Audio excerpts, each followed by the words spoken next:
Pada tanggal 19 Oktober 1987, Jakarta diselimuti kesibukan rutin. Para pekerja berbondong-bondong menuju ibu kota, dan di antara mereka banyak yang memilih kereta api sebagai sarana transportasi utama. Namun, siapa sangka di bawah langit cerah yang tenang, takdir gelap sedang menunggu di jalur kereta yang tak terduga. Kereta 225 dari Merak menuju Jakarta melaju dengan kecepatan tinggi, sementara dari arah berlawanan kereta 220 dari Tanah Abang tak kalah cepat mendekat. Kedua kereta yang seharusnya tak pernah bertemu itu kini berada di jalur yang sama. Sekejap saja bunyi jeritan rem dan suara besi yang saling bertabrakan mengguncang pagi itu. Dalam hitungan detik, hidup ratusan orang berubah selamanya. Tragedi Bintaro menjadi kecelakaan kereta api paling mengerikan dalam sejarah Indonesia, menewaskan lebih dari 150 orang. Tubuh-tubuh terjepit di antara gerbong, suara tangisan dan rintihan memenuhi udara, dan kota yang biasanya hiruk-pikuk itu kini diwarnai oleh keheningan mencekam. Namun, di balik reruntuhan logam dan kereta yang hancur, ada kisah-kisah heroik tentang mereka yang selamat, mereka yang kehilangan, dan mereka yang berjuang di detik-detik terakhir. Tragedi ini tidak hanya mencatat angka korban jiwa, tetapi juga menyisakan jejak emosi yang tak akan pernah dilupakan oleh bangsa ini. Apa yang sebenarnya terjadi pada pagi itu? Mengapa dua kereta bisa berada di jalur yang sama tanpa ada peringatan atau tindakan pencegahan? Dan bagaimana masyarakat, keluarga, dan korban menghadapi hari-hari setelah bencana itu? Tragedi ini adalah sebuah kisah tentang kelalaian, nasib, dan kekuatan manusia dalam menghadapi kegelapan. Kisah ini lebih dari sekadar kecelakaan. Ini adalah sebuah drama kemanusiaan yang penuh dengan penderitaan, harapan, dan pertanyaan yang masih menggema hingga hari ini. Pagi itu, 19 Oktober 1987, Jakarta seperti biasa diselimuti hiruk-pikuk.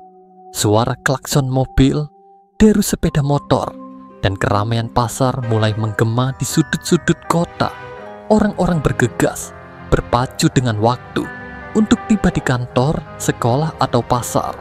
Namun, di balik kesibukan itu, tak ada yang tahu bahwa sesuatu yang kelam tengah menunggu di sepanjang rel kereta yang membentang dari Merak hingga ibu kota. Di antara banyak moda transportasi, kereta api selalu menjadi pilihan bagi mereka yang ingin terhindar dari kemacetan jalan raya. Di stasiun Merak, kereta 225 bersiap meluncur, dipenuhi penumpang yang tak sabar mencapai Jakarta. Wajah-wajah mereka berbeda. Ada yang penuh harapan, ada yang lelah dengan rutinitas, tapi semuanya sama dalam satu hal. Tak ada yang menyangka bahwa perjalanan ini akan membawa mereka ke ujung nasib yang tak terduga. Sementara itu, di stasiun Tanah Abang, kereta 220 baru saja berangkat, juga menuju arah yang berlawanan dengan kereta 225. Di dalamnya, penumpang dari berbagai latar belakang duduk dengan nyaman. Beberapa mungkin terlelap, beberapa lainnya berbincang ringan. Tidak ada tanda-tanda bahwa pagi ini akan berbeda dari hari-hari sebelumnya. Semuanya tampak normal, sampai tiba saatnya segalanya berubah. Di balik layar, sistem yang seharusnya menjaga agar perjalanan kedua kereta ini aman dari bahaya mulai menunjukkan kelemahan. Pengaturan sinyal yang kala itu masih manual, bergantung pada komunikasi manusia, ternyata tak seefisien yang diharapkan. Sebuah pesan penting, perintah untuk menghentikan salah satu kereta, tidak pernah sampai. Ada yang salah, tapi tak ada yang menyadarinya. Kereta 225 terus melaju dengan kecepatan penuh di bawah langit cerah. Sementara kereta 220 juga bergerak cepat dari arah sebaliknya. Dua jalur yang seharusnya tidak pernah bertemu kini semakin mendekat. Namun, di dalam kereta, para penumpang masih tenggelam dalam rutinitas mereka.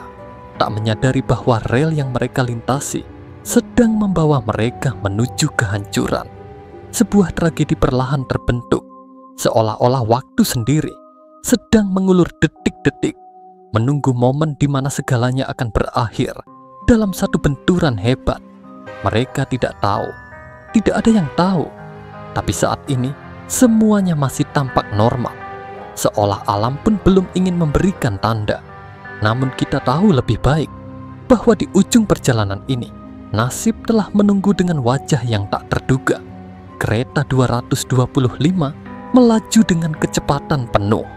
Mesin besi raksasa itu menggeram, mengantarkan ratusan penumpang menuju tujuan yang mereka pikir hanya perjalanan biasa. Di dalam gerbong, suasana tak jauh berbeda dari perjalanan pagi lainnya. Seorang pria parubaya terlihat asik membaca koran.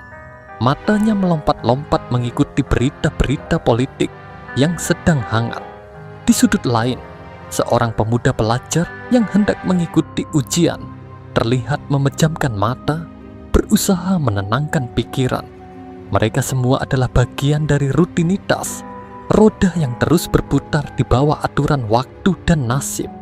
Namun, tak ada seorang pun yang menyadari bahwa nasib mereka tengah dipertaruhkan oleh sesuatu yang tak bisa mereka kendalikan. Di jalur yang sama, tetapi dari arah berlawanan, kereta 220 berangkat dengan tujuan yang sama kuat. Para penumpangnya serupa dalam tujuannya, namun berbeda dalam perjalanannya. Ada yang bersemangat, seperti seorang wanita muda yang baru saja mendapatkan pekerjaan impiannya di Jakarta. Di depannya, seorang pria tua yang mungkin menjalani perjalanan ratusan kali tanpa masalah terlihat tenang, seakan hari ini adalah satu lagi dalam serangkaian hari-hari biasa. Namun, waktu mulai mempercepat lajunya. Di ruang kendali, di balik suara peluit dan percakapan operator stasiun, sebuah kesalahan kecil, terlalu kecil untuk disadari dalam sekejap, muncul. Perintah untuk menghentikan kereta salah satu jalur tidak sampai, atau mungkin tak pernah benar-benar dikeluarkan. Operator-operator di stasiun sedang sibuk, terjebak dalam rutinitas yang sama seperti para penumpang. Mungkin mereka berpikir semuanya akan berjalan sebagaimana mestinya, seperti hari-hari lainnya. Kereta 225 terus melaju. Kereta 220 semakin mendekat. Kedua kereta ini, yang seharusnya tak pernah bertemu, kini berada di jalur yang sama. Pada titik ini, jarak di antara mereka semakin tipis. Tetapi para penumpang tetap tenang. Tak ada yang merasa ada yang salah. Mereka belum tahu. Di kabin masinis mungkin ada tanda-tanda awal bahwa sesuatu tidak berjalan sesuai rencana. Masinis kereta 225 menatap jauh ke depan, mata waspada. Tak ada yang terlihat aneh, tapi dalam benaknya mulai tumbuh keraguan. Di beberapa detik berikutnya, semuanya akan berubah. Sinyal yang seharusnya memberi peringatan gagal berbunyi, dan kedua kereta, seperti dua peluru yang ditembakkan di jalur yang sama, semakin mendekat dengan kecepatan mematikan. Jerit rem besi mungkin terdengar terlalu terlambat. Detik-detik itu tak cukup untuk menghentikan nasib yang sudah terlanjur bergerak. Penumpang yang awalnya tenang, sekarang mulai merasa getaran yang aneh. Seorang anak kecil di kereta 220 bertanya pada ibunya, "Mengapa kita berhenti?" Tapi kereta itu belum berhenti. Hanya deru mesin yang berubah nadanya, seperti raksasa besi yang sadar akan kehancuran yang akan datang, namun tak bisa menghentikannya. Detik-detik itu terasa lebih lambat. Setiap gerakan terasa menegangkan, seolah waktu sendiri menyempit di antara dua jalur yang semakin dekat. Tak ada yang bisa menghentikan pertemuan ini. Nasib telah ditetapkan, dan benturan itu tinggal menunggu momen yang tak seorang pun bisa prediksi. Dan dalam hitungan detik, kereta 225 dan kereta 220 dengan ratusan nyawa di dalamnya akan bertemu dalam cara yang paling mengerikan. Dan akhirnya, saat itu tiba, detik yang membawa dua raksasa besi saling berhadapan. Pagi yang tenang berubah menjadi mimpi buruk yang tak seorang pun pernah bayangkan. Hanya sekejap saja, dua kereta itu, kereta 225 dan kereta 220, bertemu dalam benturan mematikan di jalur sempit di antara stasiun Pondok Betung dan Kebayoran Lama. Suara tabrakan itu terdengar begitu dahsyat, lebih keras dari halilintar, mengguncang udara di sekitar Bintaro. Dua kereta yang melaju cepat itu bertemu dengan kekuatan yang begitu besar, memuntahkan suara jeritan baja yang remuk, roda yang beradu, dan gerbong-gerbong yang terpelintir seperti kertas. Dalam sekejap, keheningan pagi berubah menjadi suara-suara kacau, teriakan, jeritan panik, dan derak keras dari besi yang hancur. Di dalam gerbong, segala sesuatu berputar tanpa kendali. Penumpang yang tadinya tenang tiba-tiba terlempar ke depan, menabrak kursi, tembok gerbong, atau bahkan penumpang lain. Sebagian besar dari mereka bahkan tak punya waktu untuk bereaksi. Semuanya terjadi terlalu cepat. Kaca-kaca jendela pecah berkeping-keping, serpihan besi dan puing-puing beterbangan di udara, menimbulkan luka-luka tak terhindarkan.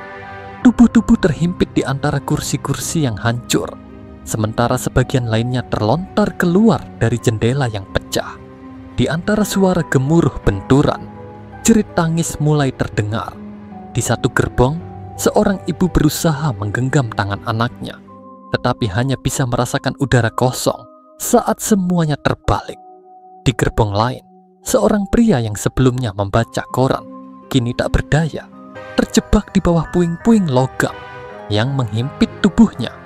Dalam kekacauan itu, semua menjadi satu: ketakutan, kepanikan, dan kesadaran bahwa tak semua dari mereka akan keluar hidup-hidup dari situasi ini.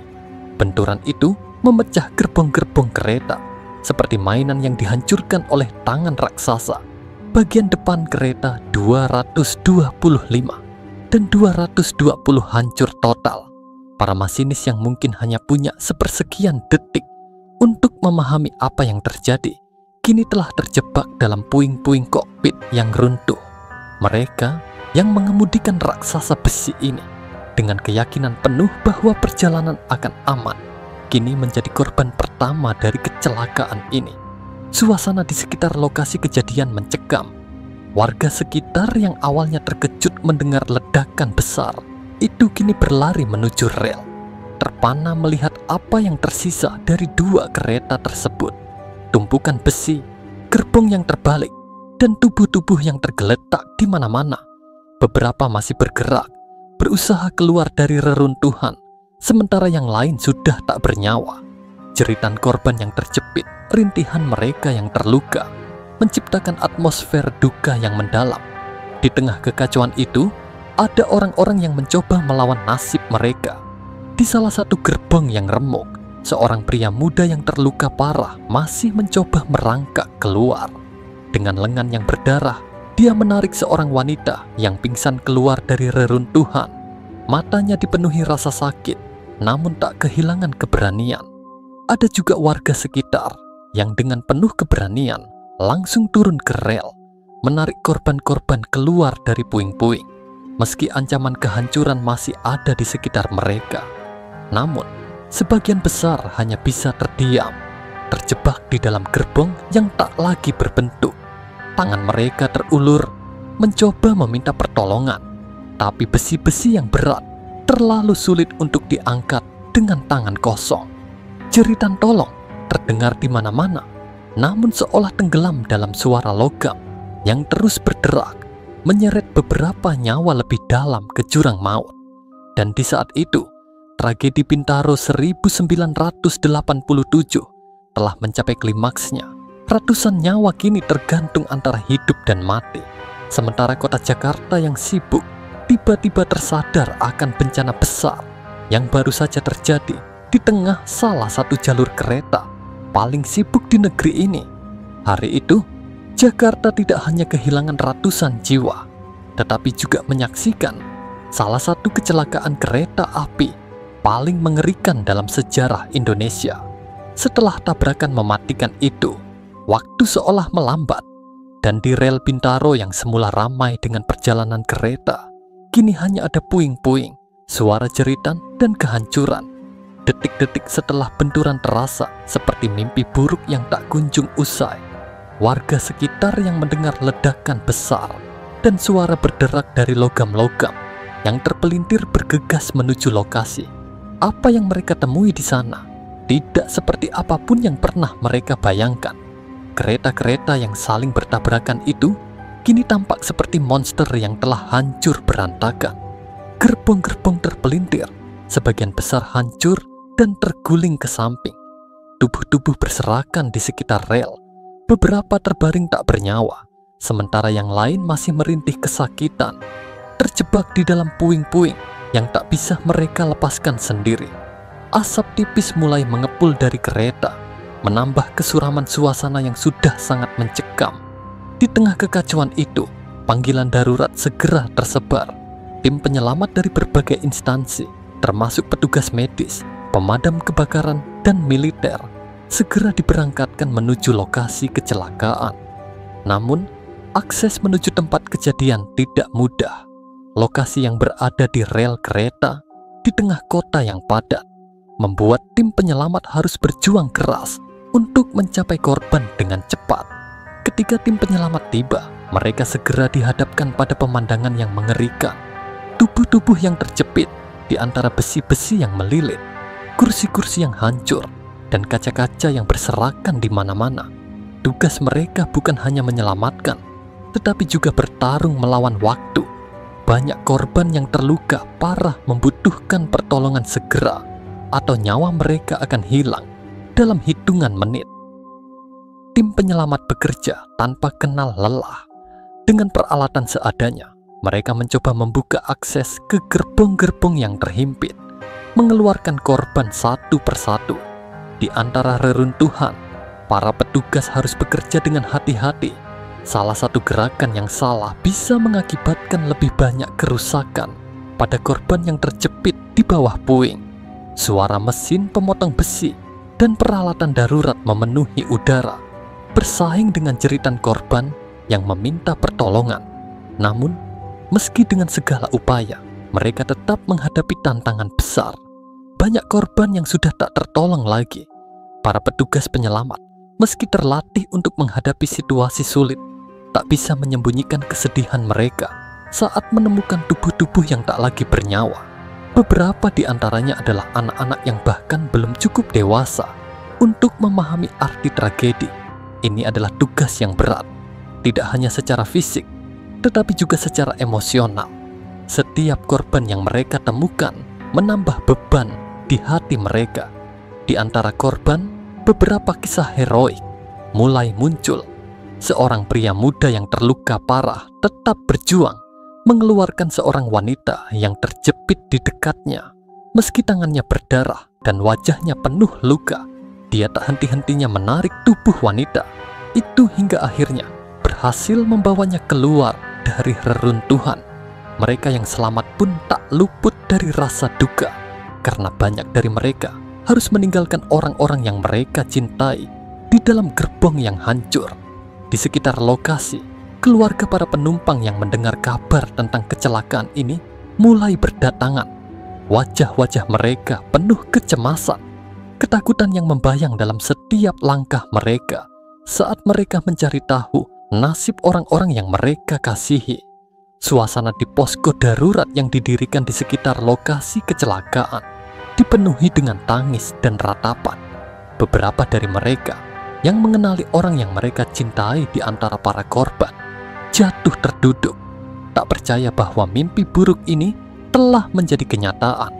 Sementara tim penyelamat terus berjuang, malam mulai jatuh membawa suasana yang lebih kelam. Lampu-lampu darurat menerangi lokasi kecelakaan, memperlihatkan dengan jelas kehancuran yang terjadi. Di luar sana, dunia mungkin tetap bergerak seperti biasa, tapi di rel Bintaro, waktu seolah berhenti. Setiap menit terasa panjang, setiap jeritan korban menyayat hati, dan setiap nyawa yang berhasil diselamatkan terasa seperti keajaiban kecil di tengah lautan kesedihan. tragedi ini telah mengguncang seluruh bangsa, berita tentang kecelakaan mengerikan ini segera menyebar ke seluruh penjuru negeri. Semua orang berbicara tentangnya, tentang tabrakan maut yang tak seharusnya terjadi, tentang nasib ratusan nyawa yang tergantung di rel besi, dan tentang kesalahan manusia yang telah membuka pintu bagi salah satu kecelakaan kereta api terburuk dalam sejarah Indonesia. Dan malam itu, ketika api penyelamatan perlahan mereda dan harapan untuk menemukan korban yang selamat semakin menipis, Jakarta dan seluruh Indonesia tersadar tragedi Bintaro telah merenggut lebih dari sekadar nyawa. Ia telah merenggut kepercayaan, keyakinan, dan keamanan yang selama ini melekat pada jalur-jalur kereta api yang selalu dianggap sebagai nadi transportasi negara. Malam itu, di atas rel yang dingin dan berlumuran darah, para penyelamat masih bekerja, meski tubuh mereka lelah dan jiwa mereka terasa kosong. Di luar sana, keluarga-keluarga menunggu kabar, berharap cemas bahwa mereka akan mendengar suara orang yang mereka cintai kembali. Tapi di antara reruntuhan, banyak dari mereka yang takkan pernah kembali. Keesokan harinya, suasana Jakarta yang biasanya sibuk dengan denyut kehidupan mendadak dipenuhi oleh kabar duka. Tragedi Bintaro tak hanya mengguncang wilayah sekitar, tetapi juga menarik perhatian seluruh negeri. Di mana-mana, berita tentang tabrakan maut itu menjadi pembicaraan utama. Surat kabar menampilkan gambar-gambar mengerikan dari lokasi kejadian, sementara stasiun radio dan televisi melaporkan setiap perkembangan. Negara yang telah lama bergantung pada transportasi kereta api sebagai sarana vital, kini tersentak oleh sebuah kenyataan pahit. Sebuah kesalahan bisa berujung pada bencana. Rumah sakit di sekitar lokasi kecelakaan dipenuhi dengan korban luka. Para dokter dan perawat bekerja tanpa henti untuk merawat ratusan orang yang terluka. Banyak dari mereka mengalami cedera serius akibat terhimpit logam dan puing-puing. Beberapa penumpang yang selamat masih dalam keadaan syok, sulit mempercayai bahwa mereka berhasil melewati mimpi buruk tersebut. Di antara korban selamat, ada yang kehilangan orang-orang terdekatnya dalam kecelakaan itu, membuat rasa sakit mereka semakin mendalam. Keluarga korban yang meninggal mulai mendatangi rumah sakit dan posko darurat untuk mengidentifikasi jenazah orang yang mereka cintai. Di setiap sudut posko, tangisan duka memenuhi udara. Tangis seorang ibu yang baru saja kehilangan anaknya, isak pilu seorang suami yang tak lagi bisa memeluk istrinya, dan wajah-wajah putus asa yang menyadari bahwa orang yang mereka tunggu takkan pernah kembali. Setiap keluarga membawa cerita duka mereka masing-masing, dan dalam satu hari itu, ribuan nyawa tak hanya terluka secara fisik, tetapi juga secara emosional. Namun, selain rasa duka yang melanda, muncul pula pertanyaan besar. Bagaimana ini bisa terjadi? Pemerintah segera mengumumkan akan melakukan penyelidikan menyeluruh untuk mengetahui penyebab kecelakaan yang begitu tragis ini. Tim investigasi yang terdiri dari para ahli perkereta apian dan petugas keselamatan dipanggil untuk menyusun ulang kronologi kecelakaan. Hasil awal mengarah pada dugaan kesalahan komunikasi antara petugas stasiun dan masinis. Pada tahun 1987, pengaturan lalu lintas kereta api masih menggunakan sistem manual dengan sinyal yang harus dioperasikan secara langsung oleh petugas di stasiun. Jika terjadi kesalahan dalam penyampaian informasi, akibatnya bisa fatal. Dan itulah yang diduga terjadi di hari naas itu. Dari penyelidikan awal, ditemukan bahwa sinyal untuk menghentikan salah satu kereta tidak disampaikan dengan benar. Petugas di stasiun tertentu mungkin mengalami kebingungan atau gagal memberikan instruksi yang tepat kepada masinis, sehingga kedua kereta yang berada di jalur yang sama tak pernah menerima perintah untuk berhenti. Ditambah dengan kurangnya sistem otomatis yang bisa mencegah kecelakaan seperti ini, tragedi pun tak bisa dihindari. Namun, kesalahan bukan hanya terletak pada individu. Masalah yang lebih besar mulai terkuak. Sistem perkeretaapian Indonesia kala itu belum dilengkapi dengan teknologi yang cukup untuk menjamin keselamatan penumpang dalam situasi kritis. Infrastruktur yang usang, keterbatasan dalam pengawasan, dan koordinasi yang kurang efektif di antara petugas menjadi faktor yang memperburuk keadaan. Tragedi Bintaro membuka mata banyak orang bahwa ada yang salah dalam sistem transportasi kereta api di Indonesia. Kemudian, pertanyaan lain yang lebih dalam muncul. Mengapa kita menunggu hingga tragedi seperti ini terjadi sebelum ada perubahan? Tekanan publik semakin kuat. Keluarga korban menuntut keadilan, menuntut tanggung jawab dari pihak yang seharusnya menjaga keselamatan mereka. Investigasi berjalan dengan cepat, namun jawaban yang muncul terasa menyakitkan.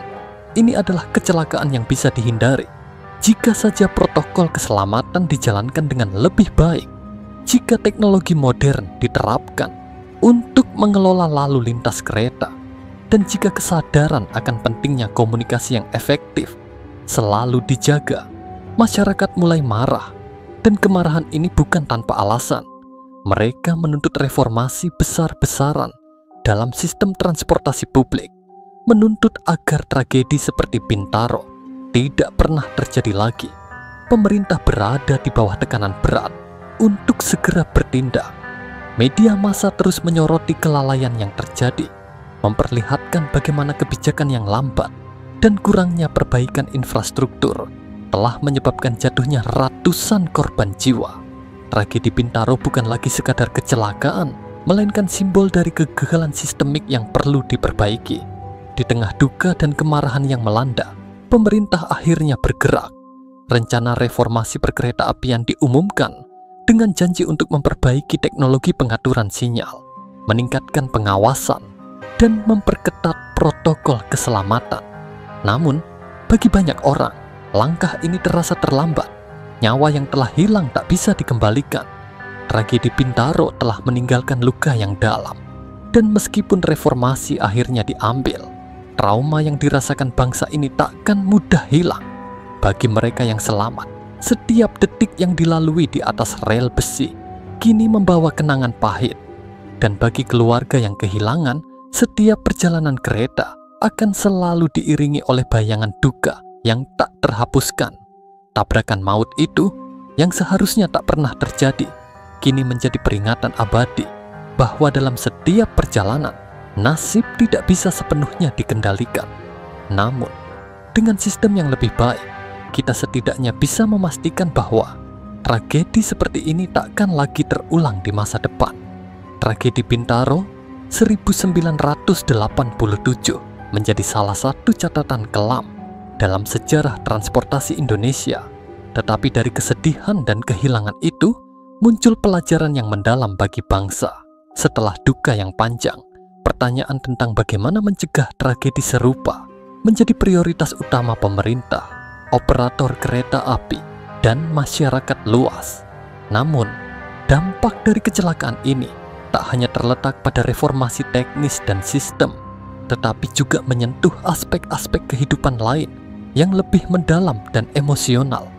Bagi keluarga korban, rasa kehilangan itu tak pernah benar-benar pudar. Setiap tahun, mereka mengenang orang-orang yang tak lagi bersama mereka, seringkali berkumpul di tempat kecelakaan untuk berdoa dan merenung. Banyak dari mereka yang masih mencari jawaban, meskipun pemerintah telah menyelesaikan penyelidikan dan memberikan klarifikasi. Mereka merasakan lubang dalam hati yang tak akan pernah terisi, tetapi tetap berharap bahwa peristiwa ini akan terus diingat sebagai peringatan bagi generasi mendatang. Sementara itu, dari sisi teknis, tragedi ini memicu perubahan besar dalam sistem perkeretaapian Indonesia. Sistem sinyal yang lebih modern mulai diperkenalkan secara bertahap. Peralihan dari sistem manual ke sistem otomatis mulai diterapkan di beberapa jalur utama dengan harapan dapat mencegah kecelakaan serupa di masa depan. Namun, proses perubahan ini tidak terjadi dalam semalam. Biaya besar dan kerumitan infrastruktur membuat implementasi teknologi baru berjalan lambat. Meski begitu, tragedi Bintaro memberi dorongan yang tak bisa lagi diabaikan oleh pemerintah maupun operator kereta. Selain perbaikan teknis, tragedi ini juga membawa kesadaran baru dalam hal keselamatan kerja. Pelatihan dan sertifikasi bagi petugas kereta api mulai diperketat. Kesadaran bahwa satu kesalahan kecil bisa berujung pada bencana mendorong adanya program-program pelatihan baru yang lebih komprehensif. Kesalahan komunikasi yang terjadi pada hari naas itu mengajarkan pentingnya protokol yang jelas dan sistem komunikasi yang tak bisa diganggu oleh faktor eksternal apapun. Namun, perubahan ini juga disertai dengan perlawanan dari berbagai pihak. Beberapa orang berpendapat bahwa pemerintah terlalu lambat dalam merespons. Banyak aktivis keselamatan transportasi menuntut reformasi yang lebih radikal dan cepat. Mereka menuntut agar infrastruktur kereta api diperbaiki secara menyeluruh, dari rel hingga gerbong. Sebuah kelompok yang terdiri dari keluarga korban bahkan mendirikan sebuah yayasan untuk memperjuangkan hak-hak keselamatan penumpang kereta di Indonesia. Di sisi lain, masyarakat juga mulai menuntut lebih banyak informasi dan transparansi dari pemerintah dan operator kereta api. Keterbukaan informasi tentang keselamatan perjalanan menjadi sesuatu yang diinginkan publik. Mereka ingin tahu bahwa setiap perjalanan yang mereka tempuh aman, bahwa ada jaminan bahwa tragedi seperti Bintaro takkan lagi terulang. Perlahan, kesadaran kolektif akan pentingnya keselamatan transportasi mulai tumbuh, tidak hanya dalam kereta api, tetapi di semua moda transportasi umum. Selain perubahan fisik dan teknis, dampak jangka panjang dari tragedi ini juga merasuk ke dalam kesadaran sosial dan budaya. Bintaro menjadi kata yang diingat bukan hanya sebagai sebuah tempat, tetapi juga sebagai simbol kehati-hatian dan kewaspadaan dalam setiap perjalanan. Setiap kali seseorang menaiki kereta, terutama di jalur yang dulunya menjadi tempat tragedi, bayangan tentang apa yang pernah terjadi selalu membayang di belakang pikiran mereka. Ada semacam kesadaran kolektif bahwa meskipun teknologi dan sistem telah diperbaiki, risiko selalu ada jika kita lalai. Di dunia pendidikan, tragedi Bintaro dijadikan studi kasus dalam berbagai disiplin ilmu, dari teknik transportasi hingga manajemen risiko. Universitas-universitas dan lembaga pelatihan transportasi mulai mengajarkan pentingnya keselamatan dan teknologi pencegah kecelakaan sebagai prioritas utama dalam pengelolaan jalur kereta api. Generasi baru insinyur, operator, dan pengelola transportasi tumbuh dengan pemahaman bahwa tragedi seperti ini tak boleh terjadi lagi dan bahwa keselamatan harus selalu menjadi prioritas nomor satu. Dari tragedi ini, Indonesia belajar dengan cara yang keras dan penuh duka, tetapi pembelajaran tersebut memberi harapan akan masa depan yang lebih baik. Tragedi Bintaro mengingatkan kita bahwa kesalahan, meskipun sekecil apapun, bisa membawa konsekuensi besar.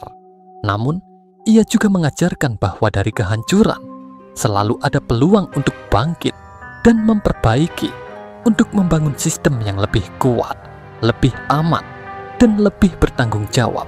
Sejarah mungkin tak bisa diubah, tetapi dari setiap lembar kelamnya ada harapan untuk masa depan yang lebih baik. Bintaro 1987 akan selalu dikenang sebagai peringatan, tetapi juga sebagai titik balik menuju reformasi yang tak bisa diabaikan. Sebuah tragedi yang membuka jalan bagi perjalanan yang lebih aman di atas rel yang tak lagi membawa ancaman, melainkan harapan bagi mereka yang mempercayakan hidupnya pada mesin besi raksasa itu.